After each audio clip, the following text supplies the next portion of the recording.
Cyberbullying. The Centers for Disease Control calls it any type of harassment or bullying, teasing, telling lies, making fun of someone, making rude or mean comments, spreading rumors or making threatening or aggressive comments that occurs through email, a chat room, instant messaging, a website, or text messaging. The National Crime Prevention Council says it's when the internet, cell phones, or other devices are used to send or post text or images intended to hurt or embarrass another person. Leading researchers describe it more simply as an overt, intentional act of aggression towards any other person online.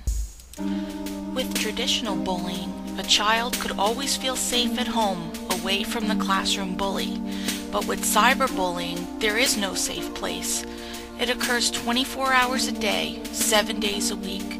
And because of the anonymity in an online environment, it's much easier to be mean to another kid. They wouldn't even know who is doing this to him or her. It's also more difficult for a parent or teacher to know that it is even occurring.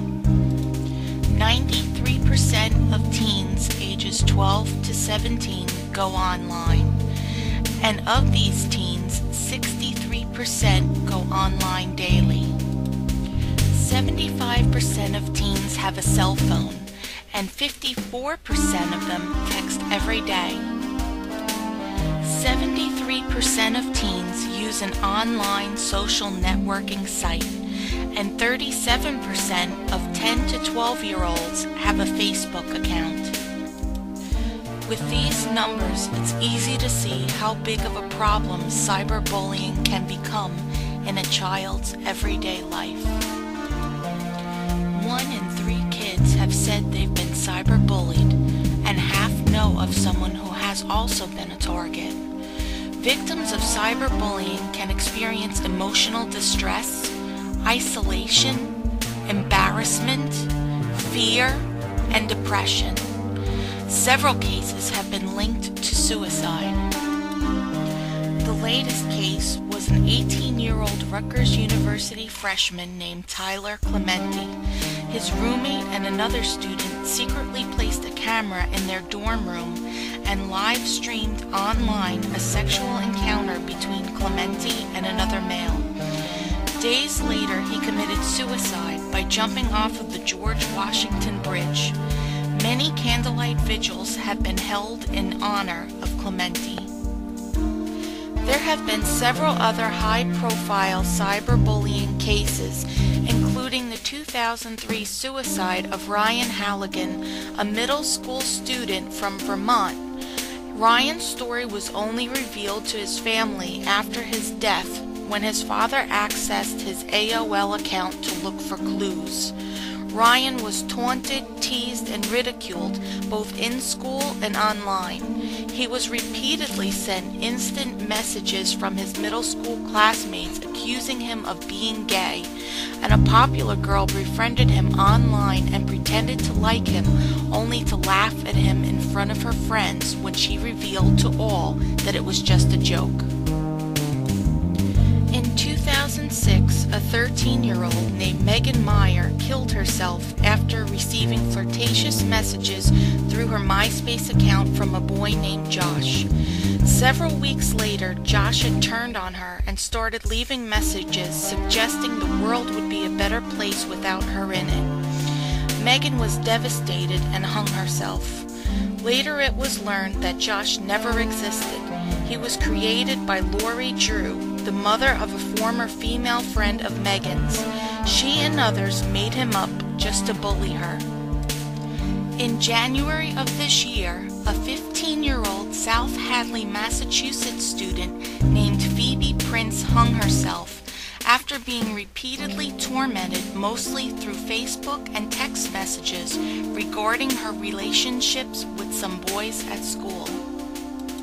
What can we do to combat this problem? Several campaigns have been initiated to educate teens on the dangers regarding cyberbullying. Also, a controversial bill was introduced in 2009 to amend Title 18 of the United States Code with respect to cyberbullying. H.R. 1966, otherwise known as the Megan Meyer Cyberbullying Act, has not yet been voted on, while this issue is costing innocent lives today. Senator, in the meantime, I urge you to favorably support and provide funding for the recommendations listed in the New Jersey Commission on Bullying in Schools report titled "There Isn't a Moment to Lose." One of the recommendations is the following statutory amendment. It is imperative that teachers understand the potential of technology within the classroom to support curriculum goals and to protect students from potential bullying, cyberbullying, harassment, and bias from the use of modern technology or other avenues of electronic media, and that they become proficient and sophisticated users of those technologies critical to educating New Jersey students.